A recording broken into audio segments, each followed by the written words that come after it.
Баршаңызға сәлем. Алдымен менің каналыма тіркеліп кетіңіз. Мен бүгін осындай керемет лағман созудың ең оңай әдісін сіздерге үйрететін боламын. Видеоны міндетті түрде толықтай көріп шығыңыз.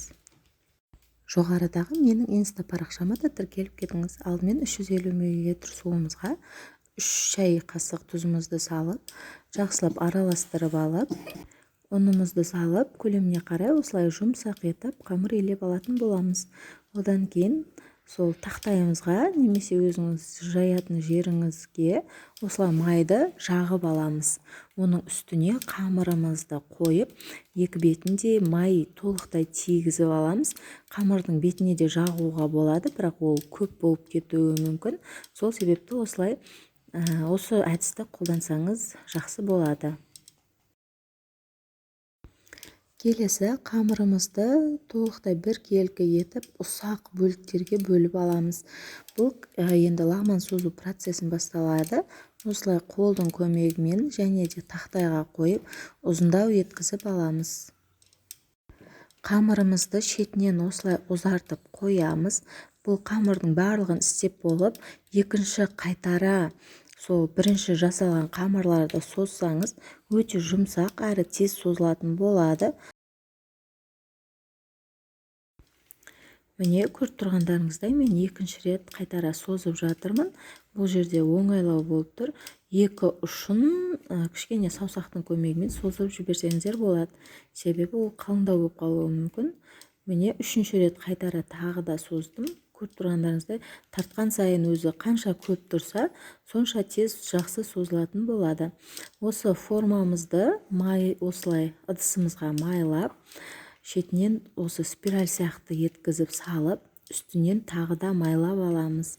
Себебі бұл жерде жабысып қалмайды қамыр бір-біріне, одан кейін созылуы да жақсы болатын болады.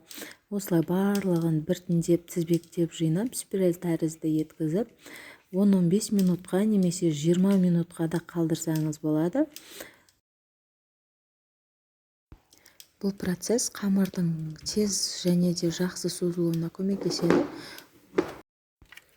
Келесі жаңағы табағымызды төңкеріп, ең астынан бастап осылай қолдың көмегімен 2-3 қайтара созып аламыз. Екі ұшын қалың болып қалмау үшін саусақтың көмегімен созып жібереміз. Және де осылай саусақтың арасына жинап, осылай екі жаққа қарай тартсаңыз өзі созыла беретін болады. Және де біркелкі болып, тегіс болып шығу үшін кішкене дөңгелетіп жібереміз. Дәл видеода көрсетілгендей етіп жасаңыз. Келесі қамырымызды да дәл солай еткізіп, 2-3 қайтара қолдың көмегімен осылай созып шығамыз.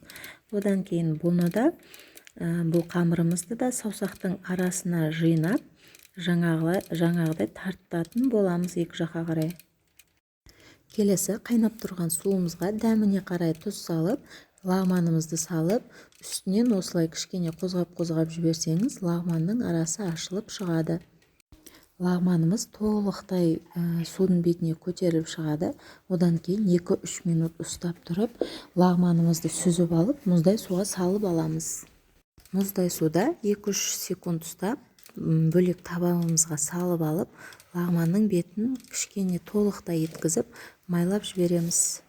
Келесі қамырларымызды дәл осылай етіп қайнатып алатын боламыз. Міне лағманымыз дайын болды. Өте жіңішке, керемет.